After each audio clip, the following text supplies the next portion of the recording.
నిజంగా కేసీఆర్ అనేటటువంటి వ్యక్తి రాజకీయం కోసమే తెలంగాణను వాడుకుంటా, లేకపోతే నిజంగానే తెలంగాణ కోసం రాజకీయం చేసిందా? అంటే నేను ఇంకో జన్మెత్తినా కూడా అటువంటి నాయకుడిని మనం చూడలేము. కేసీఆర్లో ఒక్క కోణం మీరు అందరు చూస్తారు, మన అందరం చూస్తాం, కానీ చాలా కోణాలు ఉన్నాయి ఆయనకు. ఆయన ప్రజలంటే ప్రేమ, ప్రజలంటే మమకారం, ప్రజల కోసం ఏం చేయడానికనే వెనకపోడు. ఆయన ఒక రాత్రి క్యాబినెట్ మీటింగ్ మధ్యాహ్నం స్టార్ట్ అయితే రాత్రి 12 గంటల వరకు 42 పథకాలు ఇచ్చాడు ఒక్క రాత్రి. ఎవరు అడిగిందా ఆయన? ఎవరన్నా అడిగిందా? ప్రజలు అడగకుండానే ఎప్పుడు చెప్తా, బొమ్మరిల్లో ప్రకాష్ రాజు అడగకముందే కొడుకు అన్ని చేస్తాడు, లాస్ట్ కొడుకు రివర్స్ అవుతాడు. కేసీఆర్ చేసింది కూడా అదే.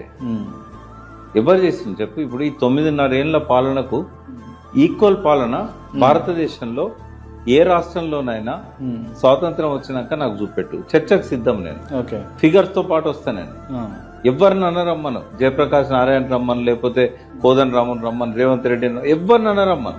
స్వాతంత్రం వచ్చినాక 1947 నుంచి 2025 వరకు భారతదేశంలో ఏ రాష్ట్రంలోనైనా 9.5 సంవత్సరాల్లో కేసీఆర్ సాధించిన ప్రగతి ఇంకే రాష్ట్రంలోనైనా, ఏ కాలంలోనైనా, ఏ ముఖ్యమంత్రి అయినా, ఏ పార్టీ వాడైనా చేస్తే దేనికైనా సిద్ధం. అంటే ఛాలెంజ్ అయ్యింది చేయమని ఎవరు చేస్తారు? అంటే ఎందుకు ఇంత ఒక్కొక్క రంగం గురించి చెప్తున్నాను. ఛాలెంజ్ అనేది అన్ని రంగాలలో, ఒక్కొక్క రంగంలో కూడా.